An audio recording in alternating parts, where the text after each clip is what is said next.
Mirë se erdhe, Vlorë. Shëndetje.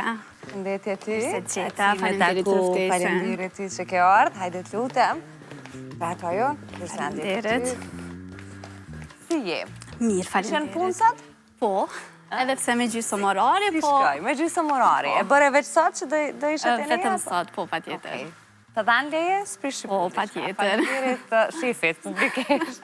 Faleminderit kolegës. Kolegës. Si ka emrin kolegja? Lendita. Lendita, shumë faleminderit që e ke zavendësu Vlorën në këtë pjesë që ajo t'jetë në studio dhe besoj që ti ja kompenzon dhe njëherë kërë duhet edhe asaj. Për ndryshe ti je teknike farmaceutike. Po, jam Si teknike shkon puna, qatë të përmbushme s'te për me në atë që?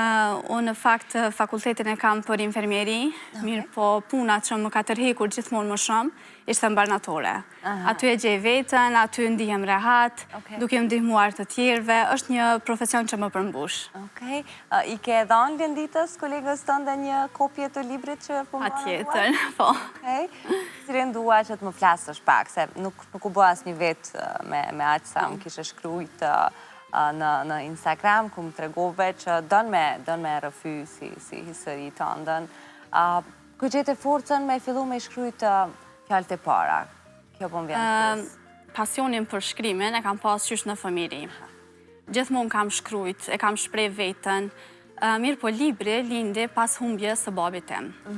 Në fakt, shkrimet e para i kam bë sa ka qenë babi në spital.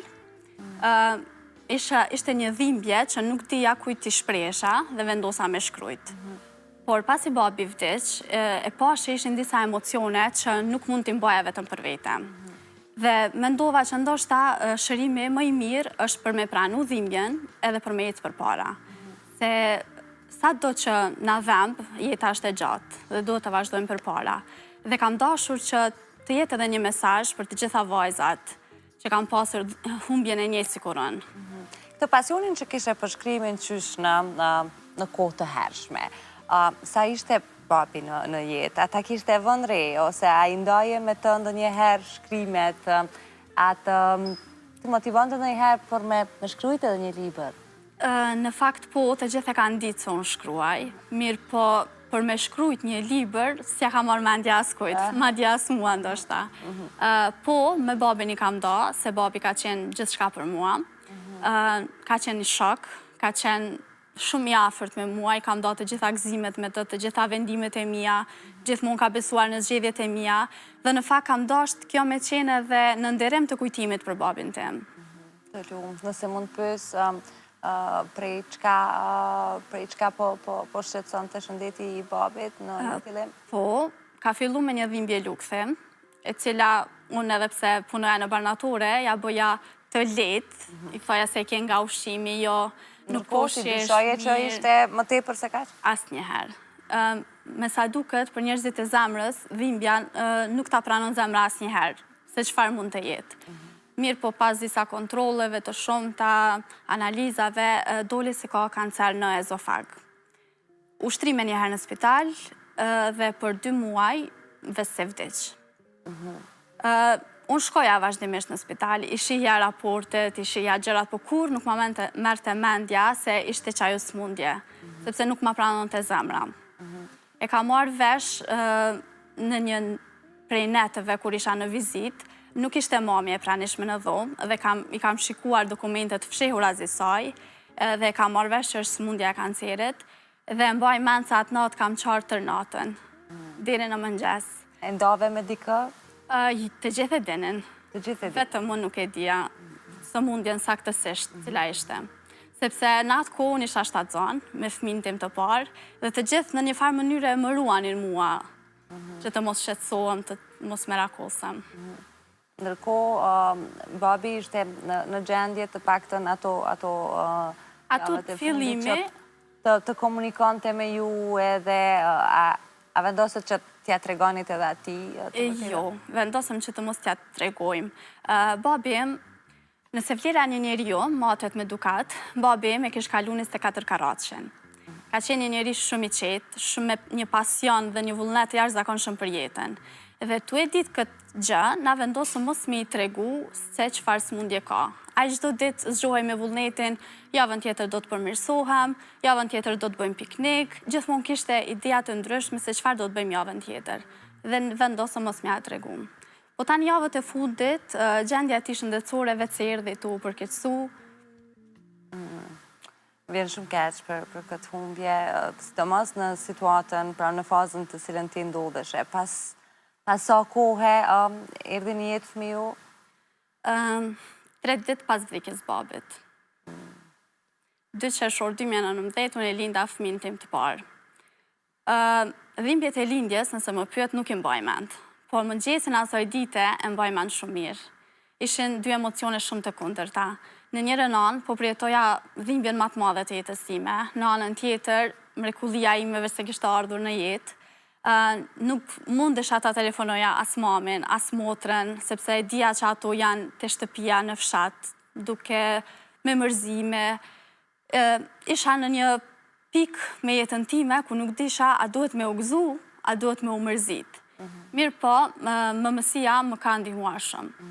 Djali em, Anise, ai ka qenë pika e kthimit në jetën time. Ka qenë arsyeja pse e kam vazhduar jetën.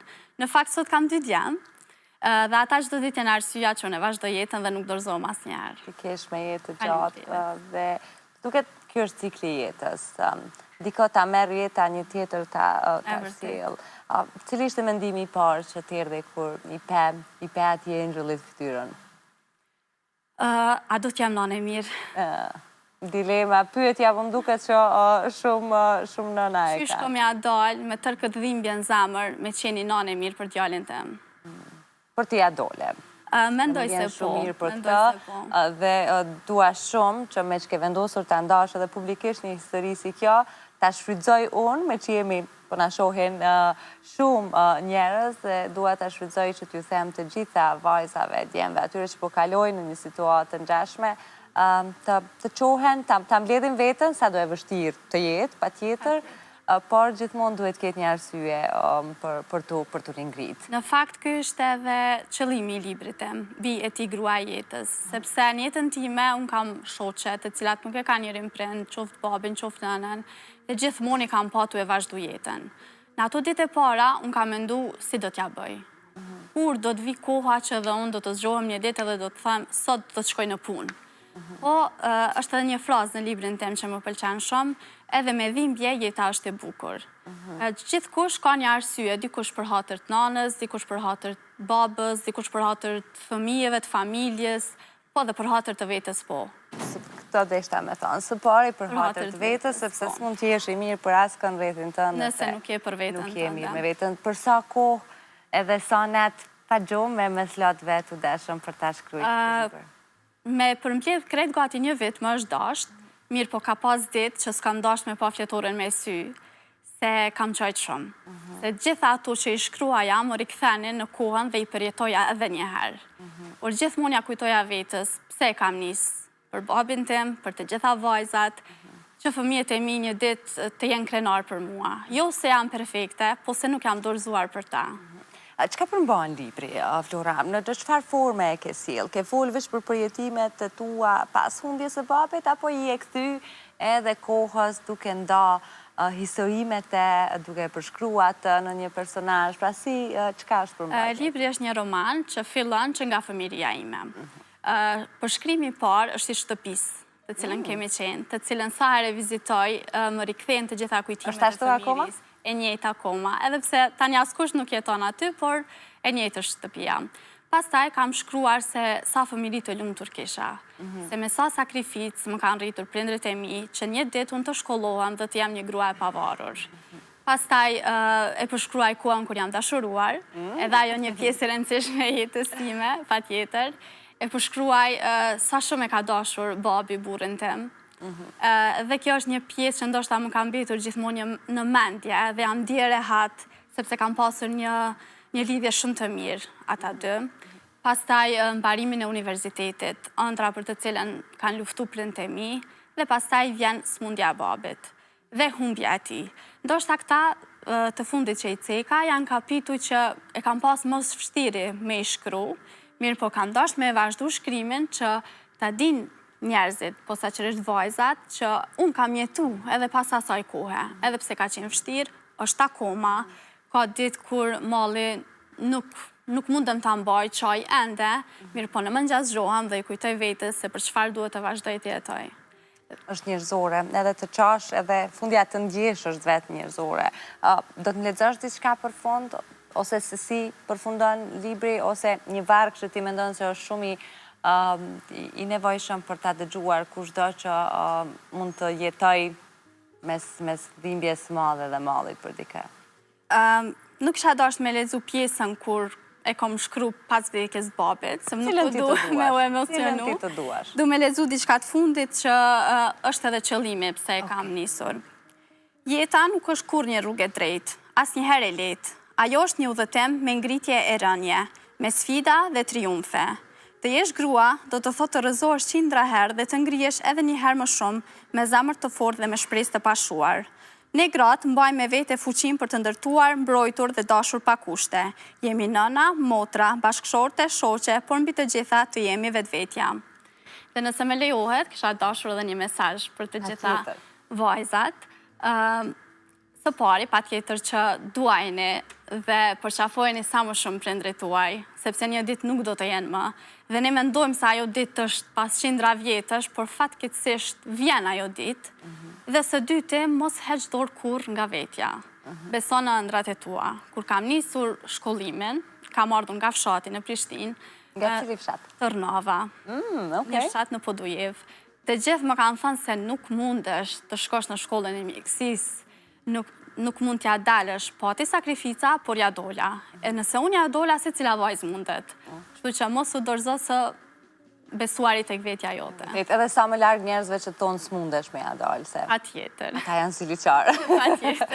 Faleminderit shumë që erdhe, Vlora, të përgëzoj shumë për kurajon, për mënyrën se si e ke menaxhu, dhe jam shumë e bindur që ajo drita e parë, edhe pse ti the ke 2 djem, po ajo drita e parë e dashnisë për ty është pikërisht djali dhe ditët kur ai ka ardhur në jetë. Shumë suksese tutje. Faleminderit shumë. Mos u ndal, mundesh edhe të tjera. Patjetër, së shpejti, nëse më lejohet, jam duke punuar për librin tim të dytë, i cili ka një tematik ndryshe nga i pari.